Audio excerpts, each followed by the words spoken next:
Hi, hello. Welcome to another episode of Isaiah's Newsstand. It's your host, Isaiah Edwards. The date is January 8th, 2023. Hopefully, this podcast finds you well, in good spirits, with high hopes. Um, let's see. For me, not much going on. Pretty muted weekend. Pretty much just stayed in. I did eat some canes. That was pretty good. Eating like just various fast food. As per usual. Um, but yeah, nothing too major. It's a really low key lazy Sunday. So we can just go ahead and get into the news. Let's see. From CNN, South Carolina's 6-week abortion ban struck down by state Supreme Court. So this was some good news, at least from my opinion, where I'm standing, looking at it.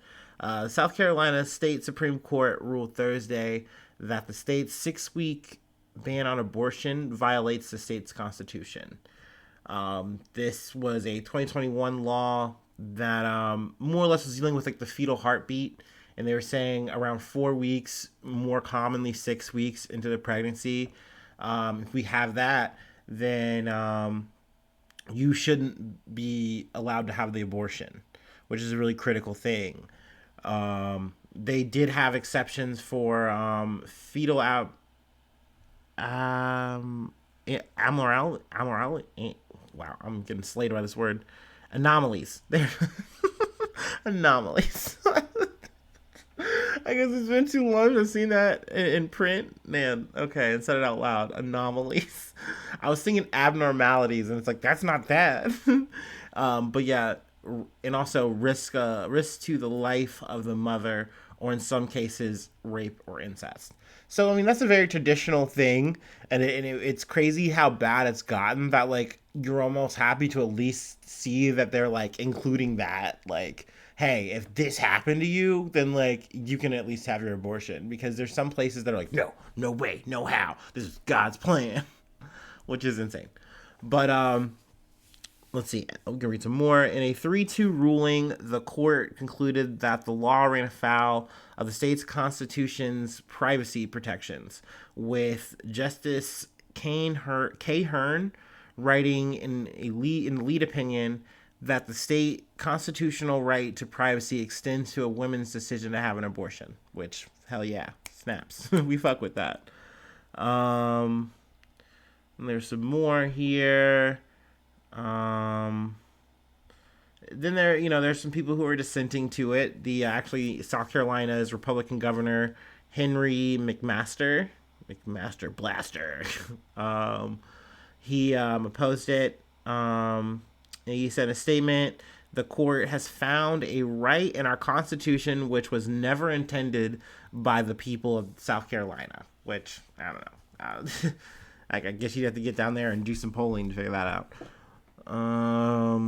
Let's see here. With this opinion, the court has clearly exceeded its authority. The people have spoken through their elected representative multiple times on this issue. I look forward to working with the General Assembly to correct this error.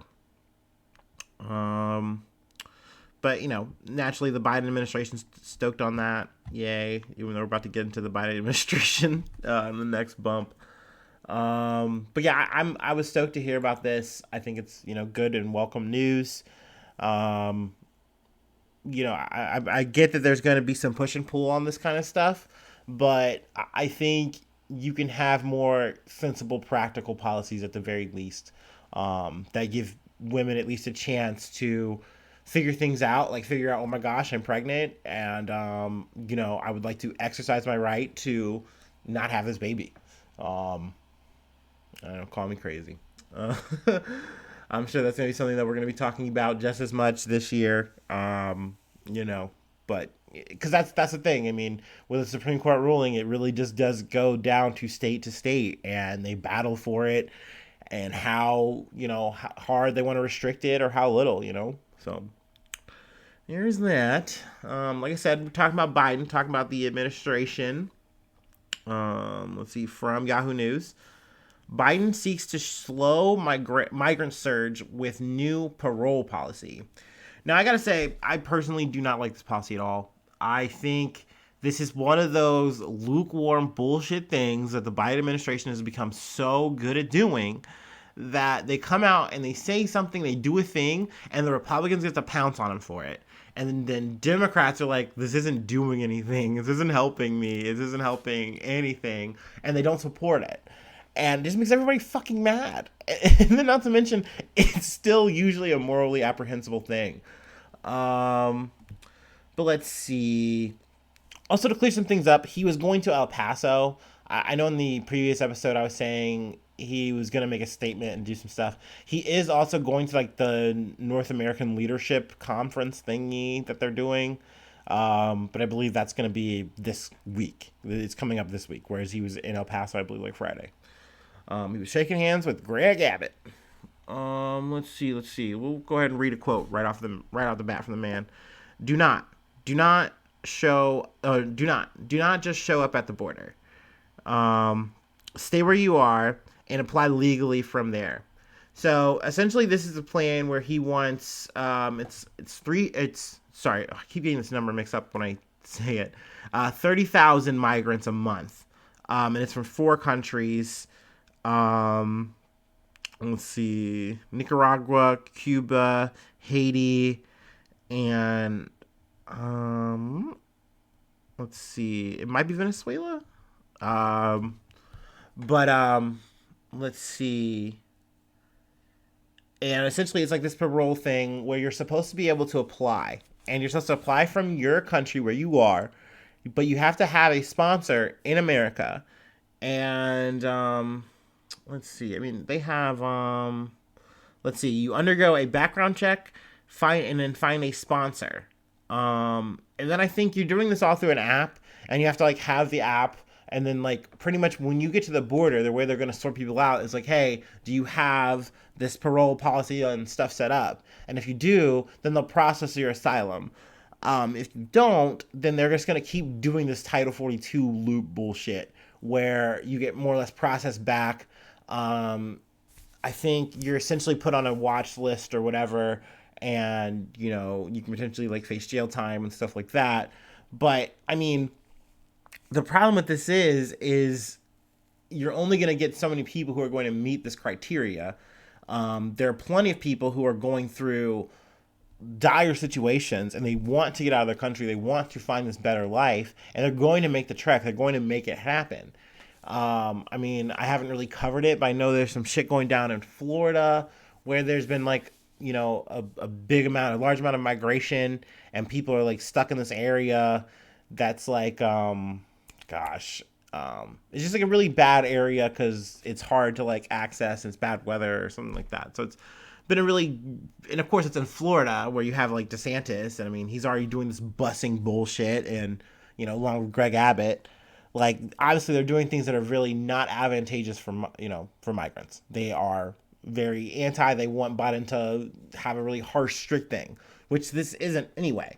It's, you know, quote unquote supposed to be like enough to like say, hey, we're giving people an option to come, but really it's just you're saying, hey, this is something you can go through these hoops and loops. Let's see, I'm gonna read a little bit more here. Something this article brought up that was kind of surprising to me. I think it is the mayor of not mayor, I'm sorry, the governor of Colorado. He's a Democratic governor. He announced that he would devote $5 million to help bus migrants from Denver, where they have been recently arriving in droves, to New York, a move swiftly announced by Mayor Eric Adams, who is also a moderate Democrat. And I'm like, that's such a weird backbiting move to fucking make. I was very surprised to hear that from a Democrat. But I mean, it is very on the nose in a lot of ways, where you see any kind of moderate Democrat go, oh, well, I gotta do things that are right for my people and my constituents or whatever. And the next thing you know, they're just doing some shit that just isn't cool for, you know, actual human roles or whatever. even though like that's kind of what the Democratic Party is supposed to be labeled and looked at as, like, yeah, we're for the people, we're for people's rights, and all this bullshit. But that's not really the case here when you're looking at like people like Jared Polis. Um, so it's definitely a bummer. There's been more of those busing situations that I really haven't covered. There's just been, in my opinion, bigger news, and not to mention it's just sad, and like there's not much that can be done. I mean, when Greg Abbott sends a bus of migrants to Kamala Harris's house, I imagine the situation gets dealt with, quote unquote, as best as it can. But like, he's doing that for clicks anyway, so I don't fucking know. But yeah, I don't feel like the situation is looking too bright. Title 42, like I mentioned earlier, is still going to be in effect. The Supreme Court has more or less said, no, you got to keep that in place. Even if it's not, it's taken out, it's kind of been proven and shown that Biden's just going to lean on other shittier titles, I think like Title 8 or whatever, that are just going to make this hard. It's not going to make this easier for people to get into the country. I get it. You want to, immigration is a fear. It plays on that whole nativist vibe bullshit. People are scared. I think there's a lizard brain behavior to always be like isolationist, worry about your own shit. But we are a country that is literally called the melting pot, the world. Like, we are supposed to be taking, the tired, the hungry, all that fucking bullshit, right? That's the line. That's the tag. That's us. That's the brand. So it's crazy that we have such a bullshit policy for taking in people. And, our last president literally was trying to build a wall thinking that was going to fucking do anything. And we're looking at this current administration, and they honestly haven't gotten too much farther away from that. So that to me is a black eye on Biden's administration. I'm going to keep saying that shit. I highly doubt they're going to come up with anything better, which is also very fucking sad. But yeah, let's go ahead and roll on. From BBC News, Lula vows to punish Brazilian Congress invaders. So, I mean, this took place today. I'm clocking this like 30 minutes from today. Shit's wild. Motherfuckers are just loving to do this shit in terms of like the January 6th style shit. Like, oh man, our guy didn't win, or he didn't win, so we gotta fucking go crazy. But let's see. Brazil's president, Luiz Inácio Lula da Silva, has vowed to punish supporters of the country's ex-leader, Jair Bolsonaro, after they stormed Congress. Also, if you're wondering, well, where is Bolsonaro? And, right now, last time I clocked where I found out where he was, this was like last week. He was at a KFC, I believe in Florida. He's like hanging out with like a friend, supporter dude, like an MMA guy in the States, and he's laying low. But meanwhile, things are heating up, in Brazil. People have like, it's died down. People were, essentially kind of, like, camps are packing up and things of that nature after Lula's inauguration. But essentially they came back out in force and, were able to literally push to the Capitol, break windows. You see this huge, I have it in the middle thumbnail. Excuse me. Just throngs of people. It's eerie. It's scary. I don't like this as a common thing. And I wouldn't say, oh, it's new. It's not new. You go through history, you see unrest all the time. The scale is different. The recording is different. It's weird to see like live coverage and shit of that. But that's just where we are now. That is life and technology at the same time. I don't know. But it's a shame because it's not like this does anything. It's just doing damage for nothing. In my opinion, supporting a bad candidate who was not really supporting you at the end of the day. But I get it. At the end of the day, these are people who believed in what Bolsonaro was selling, and not seeing Bolsonaro there is heartbreaking. Even though you have someone like Lula, who in his administration was doing good things, wound up, you can say like ousted, whatever, but there's definitely a little bit of gray in terms of like what he was convicted on. Naturally he was out of it, and that was overturned. He was allowed to run. But I mean, people I think are just hurt. They're scared because it's not looking like things are going to be rosy under Lula. Like, things are bad. Inflation is high. Money is low. That's once again a worldwide thing, and that does stir the pot in terms of the unrest. So yeah, it's definitely sad to hear. I haven't, gotten an update in terms of if, like, they might still be in the building, that like shit might still be active, but it doesn't look like anything's like gonna come from this or anything like that. The military, the police are still doing what they're doing. So yeah, that's happening. If there's any more updates there, I will put it on the pod. Let's see here. The next I got from the Daily Press. This was a teacher story, school story, shooting story. It's sad that those are becoming more and more common.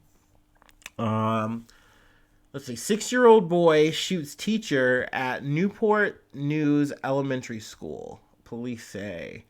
So, I don't believe the name of the teacher or the student was put out, but there was an altercation, and I guess it winds up in the 6-year-old pulling out a handgun and shooting the teacher. And I believe they were shot. They're critically wounded. I believe it was like they were shot in like the stomach or something like that.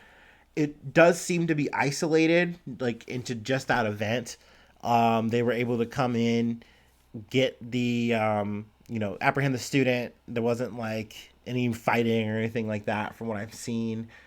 No other students or like no one else was injured, so that's good. But yeah, it does look like they have the woman, the teacher, has life threatening injuries.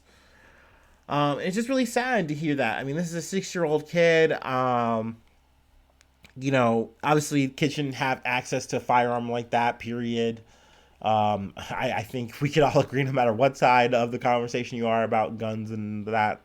But just really sad and disturbing that, like, damn, like, that this was able to unfold this way. I hope that the teacher, pulls through. This took place, I believe, last Friday. But yeah, parents came out and, were waiting to get their kids and stuff like that. Naturally, that's a lot of anxiety. Last year we had the Uvalde shooting. You just never know. You hear one update, that's that, but you don't know when you get there if things have gotten worse somehow or whatever. So good that there wasn't anything else that transpired other than just that. But, definitely condolences, thoughts, prayers, what have you, to the teacher. Hopefully they pull through. And this thing is so fucking rough. I'm going to get into another, well, actually, let's go ahead and get into it. I'll do my whole summation on teachers here, because this is kind of a double dose on teacher news. Let's see, this is from NBC News. Excuse me. New Jersey art teacher allegedly overdoses on fentanyl in front of middle school students. Frank Thompson, 57, was found unconscious and unresponsive on the classroom floor. This was on November 29th, 2022, and this is according to police. So, this was an art teacher, and I know I shouldn't be making light of really bad, dark shit, but I'm like, man, damn it, dude. I feel like the worst teachers for something like this, you don't want to hear the art teacher and you don't want to hear the English teacher. I feel like those are like the top two, and I'm like, this is like the worst guy. Like, no. And I mean, I guess he was Frank Thompson, 57. He was charged on Thursday with possession of a controlled dangerous substance, possession of drug paraphernalia, and endangering the welfare of children in connection to an incident that occurred in November 2022. So I mean, once again, I'm glad that no one else was involved in terms of like the negative here, other than the teacher. Good that no one else was hurt, things of that nature. But it's definitely sad. But I guess to kind of sum things up in some ways, it's it's crazy to be a teacher and you come in not knowing whatever the fuck's gonna happen.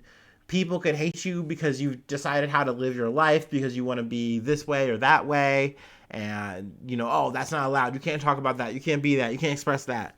Or you come through and you're just trying to literally get through your class, and you don't know if you're gonna be fucking blown away that day, or one of your students is gonna be blown away that day.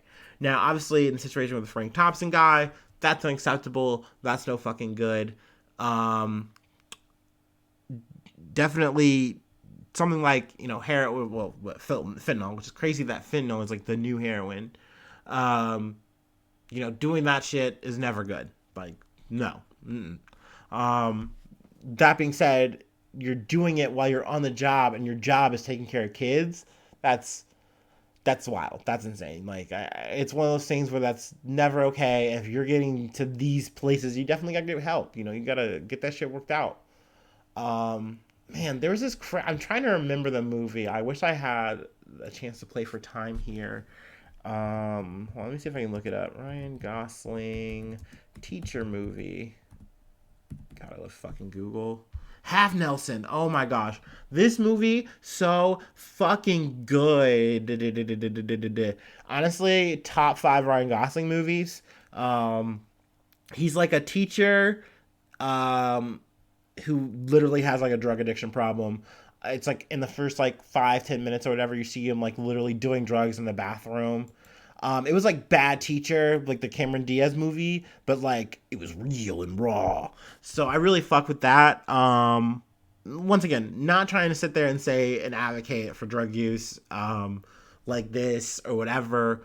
You got to have a sharp mind, when you're handling, people's children, like, period. Like, this is an important job. There's reason something like this is just fucking essential. But yeah, hopefully that guy gets some help. Hopefully he's okay, um, let's see. We're gonna close it out here. I'm gonna take my little break like I like to do.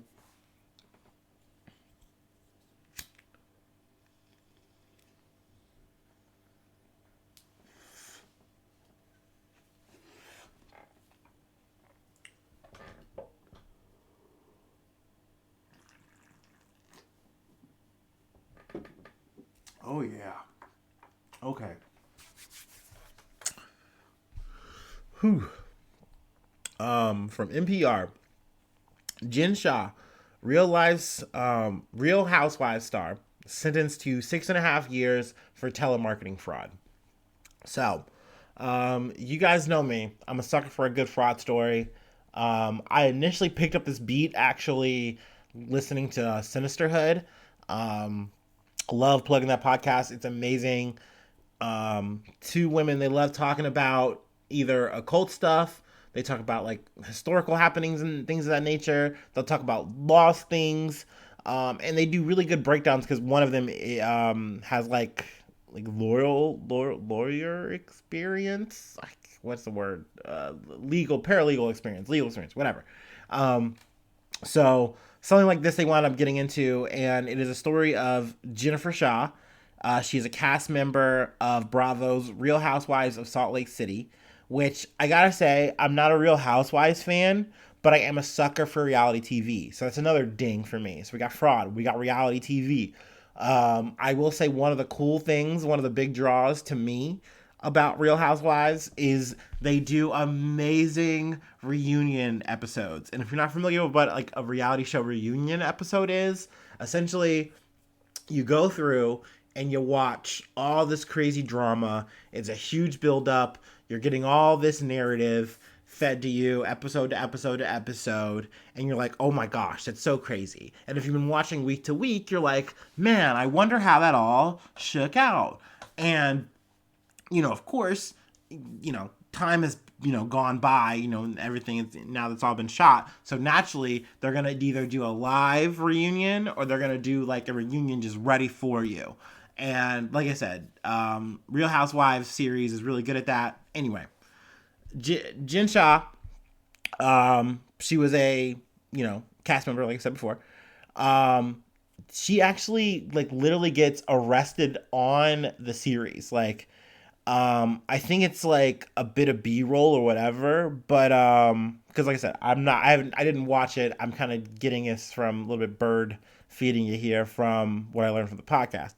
But essentially, she gets a call from one of her assistants or whatever, like, hey, yo, they're coming.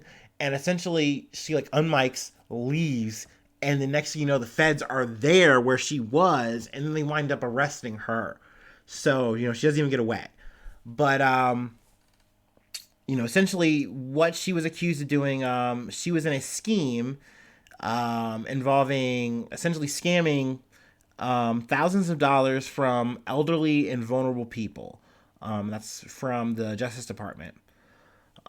She did plead guilty to one count of conspiracy to commit wire fraud in connection with telemarketing. And then let's see, there's some other stuff here. The judge also ordered her to pay more than $6.6 million in restitution and forfeit $6.5 million, and then 30 luxury items and 78 counterfeit luxury items. Damn, she was a hustler. Also, in terms of her breakdown of what she does, like what she was doing, because like they'd have like like little confessional type things where like she's like they break down what she does. Even in one of the reunions, the host is like, "Hey, could you like say what exactly it is you do?" And she more or less just has this very circular way of talking, and it is very much like a grifter, where she's like, I do a lot of this and I do a lot of that, and it's almost like consulting or something to that effect. But essentially, like, she improves people's lives and brands, and doing all this kind of work that she does with her and her assistants, because she had not just one guy. I believe one of the mains was Stuart Smith, but there was like other assistants that had assistants and all that. Essentially, they were all a part of her team, and like she just does all this work, and that's how she makes all this money, and that's how she's on the show. Because to be a real housewife, you had to have a lot of money, like either from your husband or yourself or whatever. Also, I believe her husband was a lawyer who then became a football coach, and that's obviously a part of the series. So it's like they both have money. I'm not sure if he was involved in this. Also, in terms of her top assistant, he is involved in terms of, I believe, the indictment, but I don't have his sentencing. I don't think that's out yet. So I mean, this is a big deal. I especially hate a grift like this because you're taking advantage of the elderly.